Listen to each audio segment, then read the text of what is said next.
Okay, so 10 mistakes on tenses. You will see, well, 11 actually, 11 mistakes on tenses. 12 really, if we count the 2 here. And I hope you can see that we have already covered this, that it's the same type of mistake that comes up again and again and again. So have a look at number 1. Let's call this the reported speech past perfect mistake, because it involves reported speech and the mistake involves not using past perfect. And I want to keep repeating this because I think it's so important. Past perfect is most of the time used in reported speech. So if you want to practice using had done, had been doing, look out for certain verbs that report speech, because there are many of them. Yeah, all of those verbs that we studied when we studied reporting verbs, all of those verbs are very often seen with past perfect, especially when you also have a that clause after them, by the way, although it doesn't have to be. I mean, this one isn't a that clause, but and neither is this one, but this one is. But I think reporting verbs, you very often report something that happened before you did the speaking, and that's why you often see past perfect. Now, we often shorten our auxiliary verbs, yeah? He said that they had worked. Very often you'll just hear natives say, he said that they'd worked.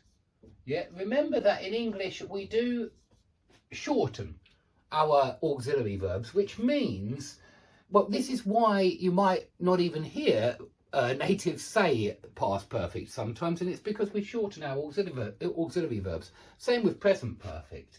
But still, this is a mistake, and I think most, that ought to be a capital letter.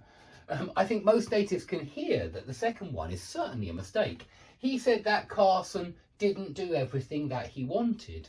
No, Carson hadn't done everything that he wanted. Yeah, and so we've got to change didn't do, past simple, to hadn't done. And this is the most common mistake, certainly, with past perfect, where people don't use it but they need to use it. We can call it the reported speech mistake, yeah? And this one can't be shortened because it's hadn't and not had, but had is very often shortened, and you just hear it very quietly as a they'd, instead of they had, yeah? They'd worked together. And I suppose this is why many natives make this mistake as well, you know.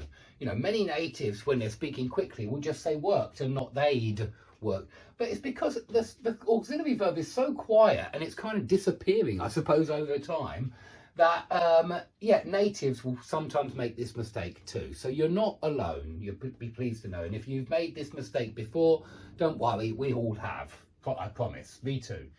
Okay, oh, and I'm forgetting something. In reported speech, you can't use ago, yeah? Ago, a few years ago, always means, if I say 2 years ago, it always means from now, always. And so 2 years ago is 2020, yeah? It's not 1988, you know? And when people are retelling a story, a few years earlier or a few years before, yeah, there's 2 different words we can use instead of ago. And then that means earlier or before than the 2 years earlier or a few years earlier than when he said that. Yeah, that's it. These 2 words are in relation to that verb, whereas ago is always in relation to the present moment. In the same way that yesterday is always in relation to the present moment. It's the day